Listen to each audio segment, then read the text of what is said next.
Hi good morning. അപ്പോൾ നമ്മുടെ ഇന്നത്തെ റെസിപ്പി ഒരു സിമ്പിൾ മോര് കാച്ചിയതാണ് കേട്ടോ. മോര് കാച്ചിയതാണെന്ന് പറഞ്ഞിട്ടുണ്ടെങ്കിൽ നമുക്ക് സ്റ്റൗ കത്തിക്കേണ്ടി വരുന്നത് 1 മിനിറ്റ് 1.5 മിനിറ്റ് സമയത്തേക്ക് മാത്രമാണ്. അത്രയും സമയം കൊണ്ട് നമുക്കൊരു സിമ്പിൾ മോര് കാച്ചിയത് തയ്യാറാക്കാം. അരയ്ക്കൊന്നും വേണ്ട, തേങ്ങ വേണ്ട, അങ്ങനെ വളരെ എളുപ്പത്തിലുള്ള ഒരു മോര് കാച്ചിയതിൻ്റെ റെസിപ്പിയാണ്. അപ്പോൾ നിങ്ങളിതുപോലെ ചെയ്ത് നോക്കിയിട്ടുണ്ടോ എന്നൊന്ന് കമൻറ്റ് ചെയ്യാം കേട്ടോ. ചെയ്ത് നോക്കിയിട്ടില്ലെങ്കിൽ ഉറപ്പായിട്ട് ഒരു പ്രാവശ്യം ഒന്ന് ട്രൈ ചെയ്ത് നോക്കണേ. നല്ലൊരു ടേസ്റ്റി ആയിട്ടുള്ള അതുപോലെ ഈസി ആയിട്ടുള്ള റെസിപ്പിയാണ്. ബാച്ചിലേഴ്സിനൊക്കെ വളരെ എളുപ്പത്തിൽ തയ്യാറാക്കാൻ പറ്റിയ റെസിപ്പിയാണ്. അപ്പോൾ എങ്ങനെയാണ് നമ്മുടെ ഈ ഒരു സിമ്പിൾ ആൻഡ് ഈസി മോര് കാച്ചിയ റെസിപ്പി തയ്യാറാക്കുന്നതെന്ന് നോക്കാം. നമുക്ക് നമ്മുടെ ഇൻഗ്രീഡിയൻസ് നോക്കാം. നമ്മളിപ്പോൾ 1.5 കപ്പ് തൈര് എടുത്തിട്ടുണ്ട്. കട്ട തൈരാണ്. അതിലേക്കായിട്ട് 4-5 ഉള്ളി, അതുപോലെ തന്നെ ഒരു ചെറിയ പീസ് ഇഞ്ചി, വളരെ ചെറിയ പീസ് ഇഞ്ചിയാണ്. 2 പച്ചമുളക് എടുത്തിട്ടുണ്ട്. ഒരു 3-4 തണ്ട് കറിവേപ്പില എടുത്തിട്ടുണ്ട്. ആദ്യം നമുക്ക് ഒരു മിക്സിയുടെ ജാർ എടുക്കുക. അതിലേക്ക് നമ്മൾ എടുത്തു വെച്ചിരിക്കുന്ന ഈ ഒരു പീസ് ഇഞ്ചി, അതുപോലെ തന്നെ 2 പച്ചമുളക് ഞാൻ 2ആയിട്ട് കട്ട് ചെയ്തൊന്നും ഇടുന്നില്ല, അതുപോലെ തന്നെ ഇട്ട് കൊടുക്കുകയാണ്. പിന്നെ നമ്മുടെ തൈര് നല്ല കട്ട തൈര് തന്നെ എടുക്കുക കേട്ടോ. ഇത്രയും ചേർത്ത് ഒന്ന് കറക്കിയെടുക്കുക. പച്ചമുളകൊന്നും ഉടഞ്ഞു പോകണമെന്നൊന്നുമില്ല, ജസ്റ്റ് ഒന്ന് 2-3 ആയിട്ട് മുറിഞ്ഞ് കിട്ടിയാൽ മതി. ഇതൊന്ന് കറക്കിയെടുക്കാനേ പാടുള്ളൂ. ഒരുപാട് വെള്ളം പോലെ അടിച്ചെടുക്കരുത്, ജസ്റ്റ് ഒന്ന് പൾസ് ചെയ്തെടുക്കുക. ഇതെടുത്തിട്ട് വരാം. അപ്പോൾ ഞാൻ ഇതുപോലെ ഒന്ന് അടിച്ചെടുത്തിട്ടുണ്ട്. ഇത് ഞാനൊരു ചട്ടിയിലേക്കാണ് കേട്ടോ ഒഴിക്കുന്നത്. മോര് കാച്ചിയതല്ലേ, അപ്പോൾ നമുക്കിത് ചട്ടിയിലേക്ക് ഒഴിക്കാം. നിങ്ങൾക്ക് കൂടുതൽ വേണം എന്നുണ്ടെങ്കിൽ കൂടുതൽ ക്വാണ്ടിറ്റി മോരെടുക്കാം. ഞാനിപ്പോൾ ചെറിയ ക്വാണ്ടിറ്റിയാണ് ചെയ്യുന്നത്. ഇത് നമുക്കിനി മാറ്റി വയ്ക്കാം. ഇനി നമുക്കിതിലേക്ക് വറവിടാനുള്ള കാര്യങ്ങൾ നോക്കാം. വെള്ളം ഒട്ടും ചേർക്കാതെ അടിച്ചെടുക്കണം, അത് പ്രത്യേകം ശ്രദ്ധിക്കുക. ഇനി വറവിടാനായിട്ട് നമുക്ക് ഈ ഉള്ളിയൊക്കെ ഒന്ന് കട്ട് ചെയ്തെടുക്കണം. അതൊന്ന് റൗണ്ടിൽ കട്ട് ചെയ്തെടുക്കട്ടെ. അപ്പോൾ നമ്മൾ വറവ് റെഡിയാക്കാനായിട്ട് നമ്മളൊരു പാൻ ചൂടാക്കി എടുത്തിട്ടുണ്ട്. പാനിലേക്ക് അത്യാവശ്യം കുറച്ച് വെളിച്ചെണ്ണ ഒഴിക്കുക. എന്താണെന്ന് വെച്ചാൽ നമുക്ക് സാധാരണ വറവിടുന്നതിനേക്കാൾ കുറച്ച് കാര്യങ്ങളും കൂടി ചേർക്കാനുണ്ട്. അതുകൊണ്ടാണ് ഞാൻ കുറച്ച് വെളിച്ചെണ്ണ കൂടുതൽ ഒഴിച്ചിട്ടുള്ളത്.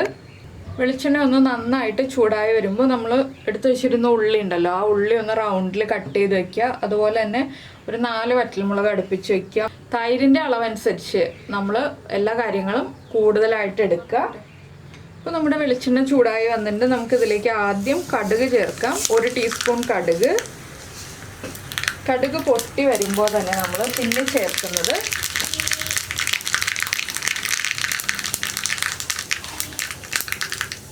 ഒരു 1/2 ടീസ്പൂൺ ഉലുവയും പൊട്ടി വരട്ടെ.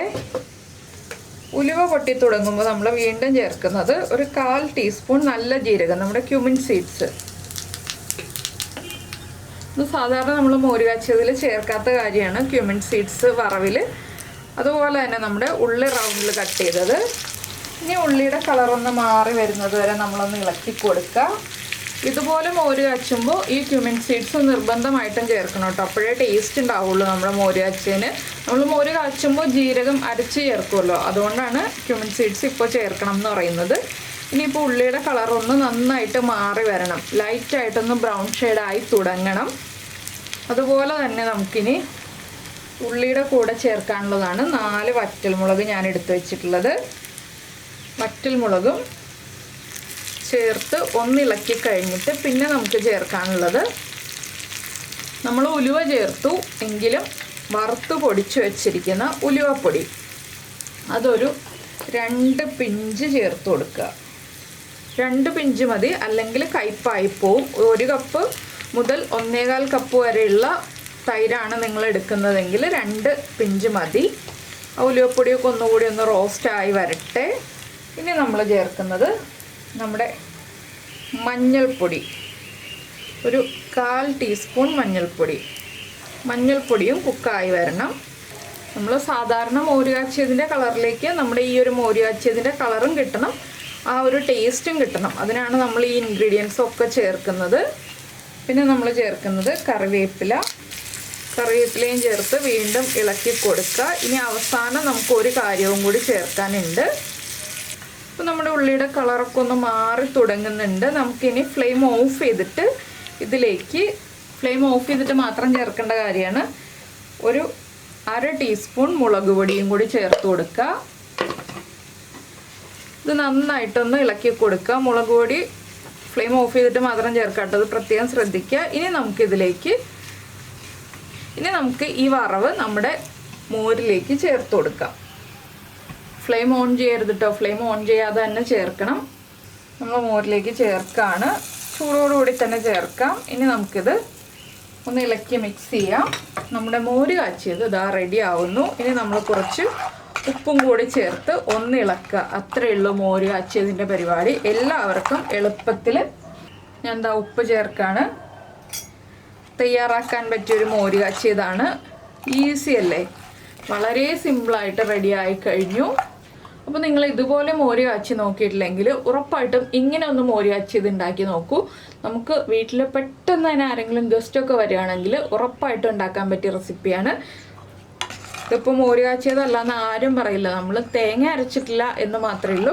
മോര് കാച്ചിയതിൻ്റേതായിട്ടുള്ള എല്ലാ ടേസ്റ്റും ഉണ്ട്. ഇത് രാവിലെ ഉണ്ടാക്കി വെക്കുകയാണെങ്കിൽ ഉച്ചയ്ക്ക് ചോറിൻ്റെ കൂടെ നല്ല സൂപ്പർ ടേസ്റ്റ് ആയിരിക്കും കേട്ടോ. അപ്പോൾ നിങ്ങളൊന്ന് ട്രൈ ചെയ്ത് നോക്കിക്കോളൂ. പിന്നെ തൈരിന് പുളി കൂടുതലാണെങ്കിൽ ഒരു 1/4 ടീസ്പൂൺ പഞ്ചസാരയും കൂടി ചേർത്തിട്ട് മിക്സ് ചെയ്ത് വെച്ചോളൂ. ഉപ്പൊക്കെ കറക്റ്റ് ചെയ്ത് ടേസ്റ്റ് ചെയ്തിട്ടുണ്ടെങ്കിൽ നല്ല അടിപൊളി മോര് കാച്ചിയതാണ്. അപ്പോൾ നിങ്ങൾക്ക് ഈ ഒരു റെസിപ്പിയൊക്കെ ഇഷ്ടമായിട്ടുണ്ടെങ്കിൽ ഒന്ന് ലൈക്ക് ചെയ്യാനും കമൻറ്റ് ചെയ്യാനും ഒന്നും മറന്നു പോരുത്. അതുപോലെ തന്നെ നമ്മുടെ ചാനൽ ആദ്യമായിട്ട് കാണുകയാണെങ്കിൽ നമ്മുടെ വീഡിയോ പ്രസൻറ്റ് ചെയ്യുന്ന രീതിയൊക്കെ ഇഷ്ടമായി എന്നുണ്ടെങ്കിൽ നമ്മുടെ ചാനലൊന്ന് സബ്സ്ക്രൈബ് ചെയ്ത് സപ്പോർട്ട് ചെയ്യണേ. പിന്നെ മാക്സിമം മൺചട്ടിയിൽ തന്നെ റെഡിയാക്കി വയ്ക്കുക. അപ്പോൾ എന്താണെന്ന് വെച്ചാൽ ആ മൺചട്ടിയിൽ ഉണ്ടാക്കി വയ്ക്കുമ്പോൾ നല്ലൊരു ടേസ്റ്റാണ്. അപ്പോൾ എല്ലാവരും ട്രൈ ചെയ്ത് നോക്കുമല്ലോ. അപ്പോൾ എന്തായാലും നമുക്ക് നമ്മുടെ അടുത്ത റെസിപ്പിയുമായിട്ട് വീണ്ടും കാണാം.